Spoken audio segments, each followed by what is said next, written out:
या रुग्णाला एक मानसिक आजार आहे, जे डिप्रेशन नावाचा आजार आहे. डिप्रेशन तर याला मराठीमध्ये आपण म्हणूया नैराश्य येणं.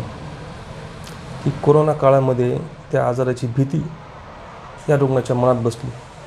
म्हणजे या रुग्णाला काय कोरोना झालेला नव्हता, पण त्याच्याविषयी जी भीती होती याची खूप जास्त प्रमाण बसली आणि ती भीती जवळपास 3 ते 4 वर्ष कंटिन्यू होती. म्हणजे ह्या आजारामध्ये या रुग्णाला सारखी काळजी वाटायची. कसली काळजी? तिच्या मुलांविषयी काळजी, तिचे जे मिस्टर आहेत त्यांच्याविषयी काळजी, स्वतःविषयी काळजी आणि या काळजीसोबत तिला भीती वाटायची. समजा तिचे जे मुलं आहेत किंवा मिस्टर आहेत ते बाहेर जर गेले मग त्यांना काय होईल का, त्यांचा ॲक्सिडेंट होईल का, त्यांना कुठला मोठा आजार होईल का, असे विचार तिला यायचे. आणि ज्यावेळेस ती स्वतःविषयी काळजी करायची की तिला कुठला म्हणजे मोठा आजार होईल का, ती जे स्वतः जे अन्न बनवायची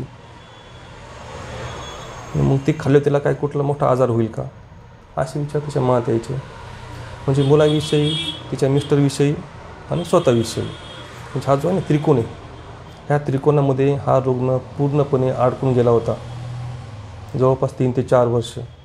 आणि मग याच पिरियडमध्ये या रुग्णांनी ॲलोपॅथीमध्ये म्हणजे अँटीसायकेट्रिक ट्रीटमेंटची ज्या टॅब्लेट आहेत बार्शीला जाऊन हे सुरू केल्या, पण काही फरक पडत नव्हता.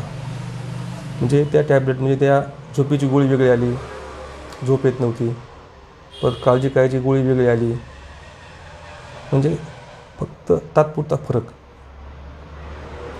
पण ज्यावेळेस या रुग्णांनी माझ्याकडे येऊन ज्यावेळेस होमिओपॅथीचा कोर्स सुरू केला, प्रॉपर हिस्ट्री घेतली आणि होमिओपॅथीमध्ये अशा मानसिक आजारावरनं खूप चांगलं मेडिसिन आहे. आणि ह्या मेडिसिनसोबत काय की विदाऊट साईड इफेक्ट, कसल्याही प्रकारचे दुष्परिणाम होत नाहीत. जरी वेळ लागला तरी फायदा खूप चांगला होतो. म्हणजे पूर्ण कोर्स केला आणि जवळपास 7 ते 8 महिन्यामध्ये हा रुग्ण 100% चांगला झाला. आणि अशा आजारामध्ये ना की म्हणजे जे आजार आहेत, मानसिक आजार आहेत ना, म्हणजे याच्यामध्ये म्हणजे डिप्रेशन येणं, नैराश्य येणं, की अशा आजारात की आहाराविषयी म्हणजे प्रोटीन डाएट खूप आवश्यक आहे. मग प्रोटीन हे व्हेजमध्ये असतील किंवा नॉनव्हेजमध्ये असतील, हे या रुग्णांनी ना घेणं खूप आवश्यक आहे. आणि त्याच्यासोबतच योगा, मेडिटेशन, वर्कआउट सर्व गोष्टी जर सोबत केल्या ना तर रुग्ण डिप्रेशनमधून पूर्णपणे बाहेर येतो.